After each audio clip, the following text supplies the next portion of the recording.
ಮಾವ ಅಜ್ಜಿ ದೇವಸ್ಥಾನದ ಒಳಗೆ ಹೋಗೋದ್ ಬಿಟ್ಟು ಇಲ್ಲಿ ಯಾಕೆ ನಿಂತ್ಕೊಂಡಿದ್ದೀರಾ? ಗೌಡ್ರಲ್ಲಿ ಅದು ಐನೋರು ಇಲ್ಲ ಕಣಮ್ಮ, ಅದಕ್ಕೆ ಕರ್ಕೊಂಬತ್ತೀನಿ ಅಂತ ರಂಗೇಗೌಡ ಕೆಳಕ್ಕೆ ಹೋಗವನೆ.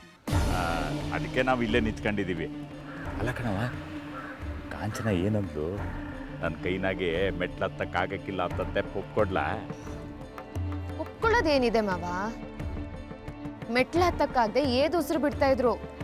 ನಿಮ್ಗೆ ಈ ಕಷ್ಟ ಎಲ್ಲ ಬೇಡ, ಸೋತೆ ಅಂತ ಒಪ್ಕೊಂಬಿಡಿ ಅಂತ ಬುದ್ಧಿ ಮಾತು ಹೇಳ್ದೆ. ಪ್ರಯತ್ನ ಪಡ್ತೀನಿ ಅಂತಂದ್ರು. ನನಗನ್ಸೋ ಹಾಗೆ ಪಾಪ ಮೆಟ್ಲು ಹತ್ತಕ್ಕಾಗದೆ ಮನೆಗೆ ವಾಪಸ್ ಹೋಗಿರೋದಂತೂ ಗ್ಯಾರಂಟಿ. ಬನ್ನಿ ನಾವು ವಾಪಸ್ ಕೆಳಗೆ ಹೋಗಿ ರಂಗೇಗೌಡ್ರು ಬೇರೆ ಏನಾದ್ರೂ ಕಾರಣ ಹೇಳಿ ಮನೆಗೆ ಹೋಗೋಣ. ಇನ್ನೊಂದಿನ ಬಂದು ಪೂಜೆ ಮಾಡಿಸಿದ್ರಾಯ್ತು. ನಡಿಯವ.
ಸಾರಿ ಕಣಮ್ಮ.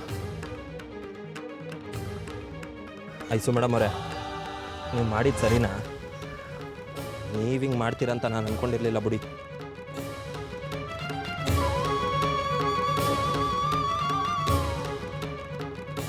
ಅಯ್ಯೋ, ನಾನೇನ್ ಮಾಡಿದೆ? ಏನು ಮಾಡಿದೆ ಅಂದರೆ, ಅವ್ವ ಒಬ್ಬಳನ್ನೇ ಮೆಟ್ಲ ತಕ್ಬಿಟ್ಟು ಇಲ್ಲಿ ಬಂದಿದ್ದೀರಲ್ಲ, ಇದು ಸರಿನಾ ಹೇಳಿ? ಪಾಪ ಅವ್ವ ಮೆಟ್ಲ ತಕ್ಕಾಗದೆ ಸುಸ್ತಾಗಿ ಬಿದ್ದೋಯ್ತಿದ್ರು. ಅವ್ರು ಬಿದ್ದು ತಲೆಗಿಲೆ ಹೊಡ್ಕೊಂಡಿದ್ರೆ ಏನು ಗತಿ?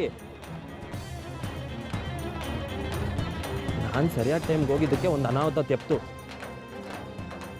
ಮಗ, ಇದ್ರಾಗ ಐಶ್ವರ್ಯಿಂದ ಏನೋ ತೆಪ್ಪಿಲ್ಲ ಕಣ್ಲ. ನಿಮ್ಮ ಕೈಯಲ್ಲಿ ಮೆಟ್ಲು ಹತ್ತಕ್ಕೆ ಆಗಕ್ಕಿಲ್ಲ ಇರಿ, ನಾನು ಹೋಗಿ ರಂಗೇಗೌಡನ ಕರ್ಕೊಬತ್ತೀನಿ ಅಂತೇಳಿ ಅವಳು ಮ್ಯಾಕ್ ಬಂದಿದ್ಲು.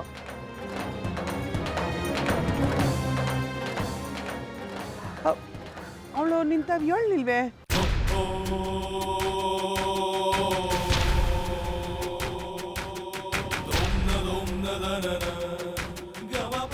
ಅದು ವಾ ಅವಂಗೆ ಮೆಟ್ಲತ್ತಕ್ಕಾಗಕ್ಕಿಲ್ಲ, ಸುಸ್ತಾಯ್ತದೆ ಅಂತ ಹೇಳ್ಬಿಟ್ಟು ನೀನೇ ಬಂದ್ಯೇ. ನಾನೆಲ್ಲೋ ಐಶ್ವರ್ಯನೇ ನಾನು ಕರ್ಕೊಬರಕ್ಕೆ ಹೇಳಿದ್ಲೇನೋ ಅಂದ್ಕೊಂಡೆ.